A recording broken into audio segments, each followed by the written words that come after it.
పులి దాడిలో 4 మహిళలు మృతి. తునికాకు సేకరణ వెళ్ళిన వారిపై దాడి. మహారాష్ట్రలోని చంద్రపూర్ జిల్లాలో ఘటన. ఈ చంద్రపూర్ జిల్లా మా జిల్లా పక్కన ఉంటుంది మిత్రులారా. అంటే ఎగ్జాక్ట్ కొమరం ఆసిఫాబాద్ జిల్లా దాటిన తర్వాత ఈ మహారాష్ట్ర మన వాంకిడి దాటిన తర్వాత కొమరం ఆసిఫాబాద్ జిల్లా దాటిన తర్వాత అటు చంద్రపూర్ జిల్లా మొదలవుతుంది. కాబట్టి ఈ జిల్లాలో పులుల సంచలనం విపరీతంగా ఉంది. మీకు తెలుసు అనుకుంటా, గతంలో కొమరం ఆసిఫాబాద్ జిల్లాలో కూడా 2-3 పులి చంపింది.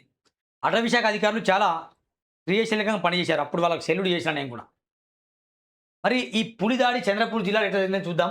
మహారాష్ట్రలోని చంద్రపూర్ జిల్లాలో శుక్రవారం ఉదయం పెద్ద పులి దాడిలో 4 మహిళలు దుర్మరణం పాలయ్యారు. జిల్లాలోని సిందేవాహి తాలూకా గుందేవాహి గ్రామ అటవీ ప్రాంతంలో 4 మహిళలు తునికాకు సేకరణ, అంటే తునికాకు అంటే మీకు తెలుసు అనుకుంటా, ఎగ్జాక్ట్లీ ఆకులు కోయడానికి వెళ్తారు. ఇప్పటికీ మా జిల్లాలో ఆకులు కోస్తారు. ఈ తునికాకుని కోస్తారు.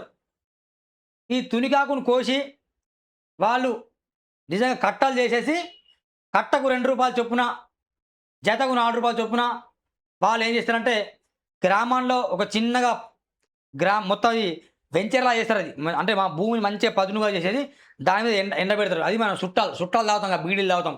అటు రాజస్థాన్ మధ్యప్రదేశ్ తరలిస్తారు అన్నట్టు. అంటే దాంట్లో ఏముండదు, కలిపి ఏముండదు, బీడీల కోసం ఉపయోగపడుతుంది ఆకు. ఇంకా ఎన్నో కార్యక్రమాలు ఉన్నాయి దాంతో. ఆ సేకరించడానికి ఎవరైతే వెళ్ళారో వాళ్ళని పులి దాడి చేసిందట.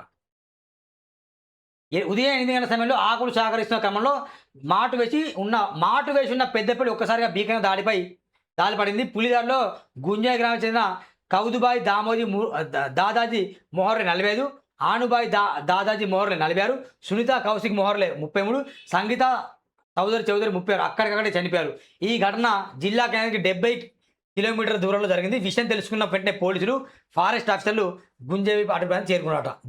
ఏం దారుణం కదా. కాబట్టి ఒకసారి గమనించండి మిత్రులారా, ఏమన్నా మనం ఆలోచన చేసే ముందు, మనం ఎటన్నా వెళ్ళే ముందు ఆలోచించండి. కొమరం ఆసిఫాబాద్ జిల్లాలో కూడా ఇలాంటి ఘటనలు జరిగాయి కాబట్టి మనం